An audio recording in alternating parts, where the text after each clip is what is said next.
In less than 3 months, a major international city will likely run out of water. In Cape Town, South Africa, they were calling it Day Zero, the day when the taps run dry. A few days ago, city officials had said that day will come on April 22. This week, they moved up the date to April 12. Cape Town is South Africa's second largest city and a top international tourist draw. Now, residents play a new and delicate game of water math each day. They are recycling bath water to help flush toilets. They were being told to limit showers to 90 seconds. And hand sanitizer, once somewhat of an afterthought, is now a big seller. The genesis of the crisis.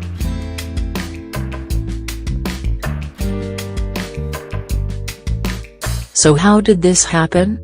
How does a major city in the developed world just run dry?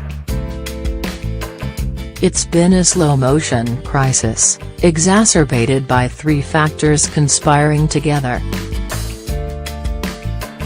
The worst drought in over a century, which has pushed Cape Town's water scarcity into a potentially deadly horizon. Its population, which is 4 million and growing quickly. A rapidly changing climate.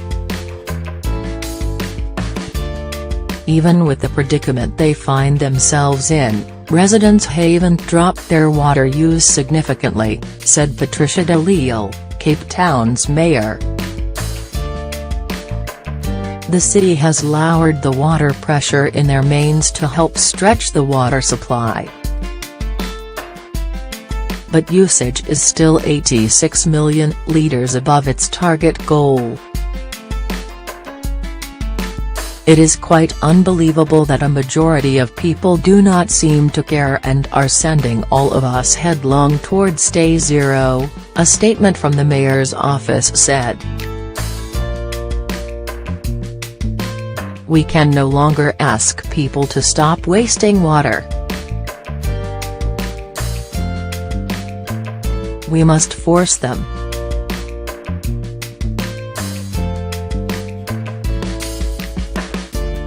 Starting February 1, residents will only be allowed to use 50 litres, or a little over 13 gallons, of water per person, per day. Coping with the shortage is forcing some residents to get creative.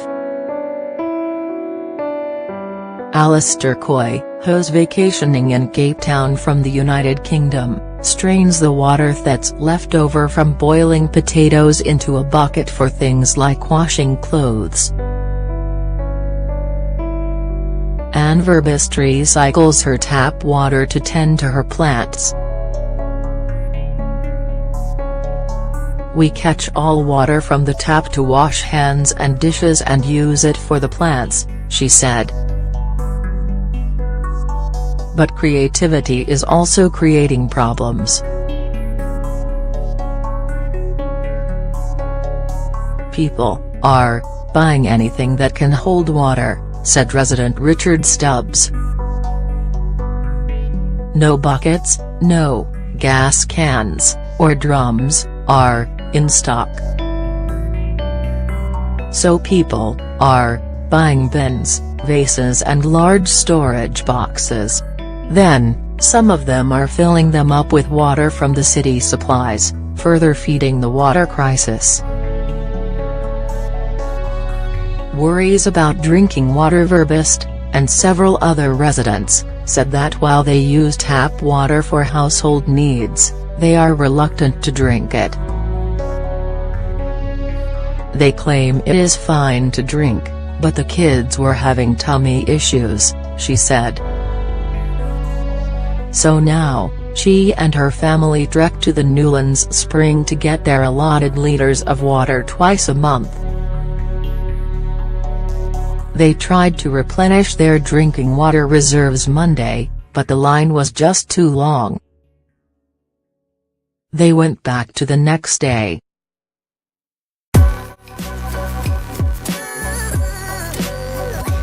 Resident Lincoln Mzwakli says his tap water tastes funny as well. So he relies on the spring.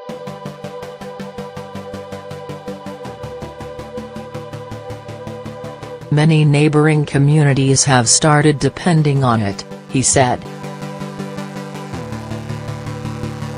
CNN asked the city of Cape Town about the water quality concerns some residents reported, but has not yet received a response.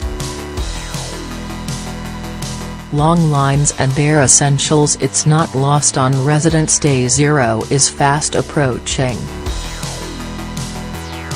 It's frightening, especially when you actually see the dams where we get our water from, says Verbist. Water levels at dams supplying the city have dropped 1.4 in the last week, and video taken Tuesday of the city's largest dam, the Waterkloof, shows an almost barren reservoir bed. Some who have the funds to leave Cape Town until the crisis subsidies are doing so. Darren 10 plans on doing just that.